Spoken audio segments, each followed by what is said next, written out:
Welcome to today's video. Today I'm going to talk about another publication that we have been lucky enough to be involved in.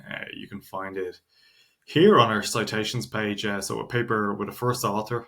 Well done to Joanna for getting this paper into Cell. I think it's Cell Reports Medicine. Yeah, it is Cell Reports Medicine. Really strong paper here. They do some phenomenal work and it's incredibly well written.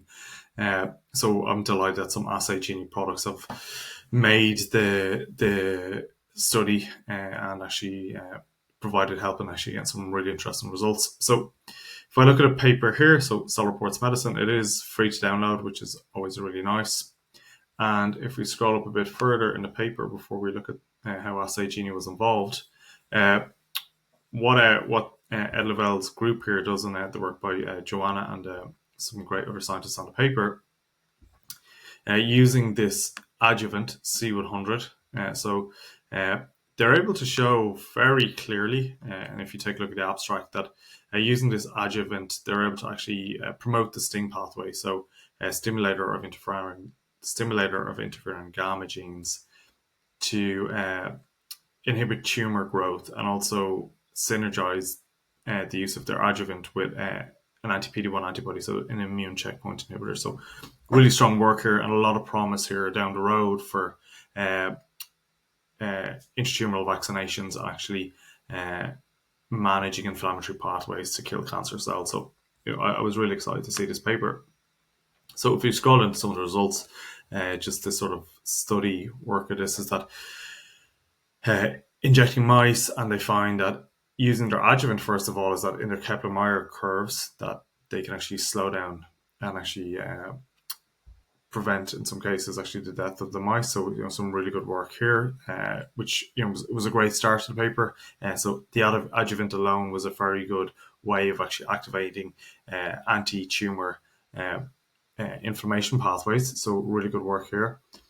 And then when they go on, actually, they go a bit further work where they show actually the activation of DNA damage response, which is important in STING pathways, and shows that this adjuvant is working correctly. So you can see here with like cisplatin and ethidium bromide and etoposide, all DNA damagers, that they're actually getting good results with the adjuvant.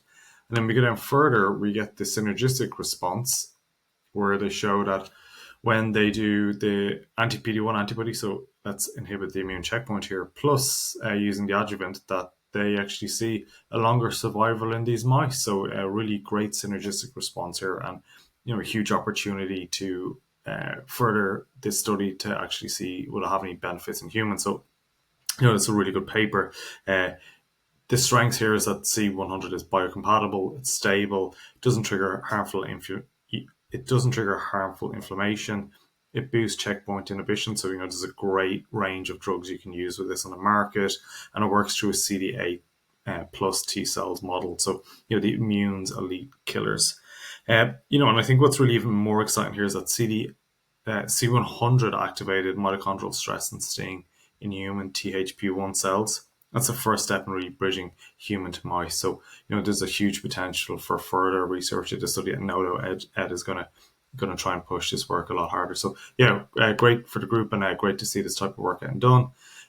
What's hugely exciting for me personally is that Assay Genie has been cited a good few times in this paper. So we can see that our antibodies have been mentioned here 5 times, I think it is. Yeah, 5 times. So we have our NK1.1, our CD8, our isotype controls, and our anti-PD-1 antibodies. So all our low-end toxin versions here have been used in this study. So, great as a scientist to see Assay Genie really helping with work like this. So, well done to the group, and thanks for having us and being a part of it. So, well done.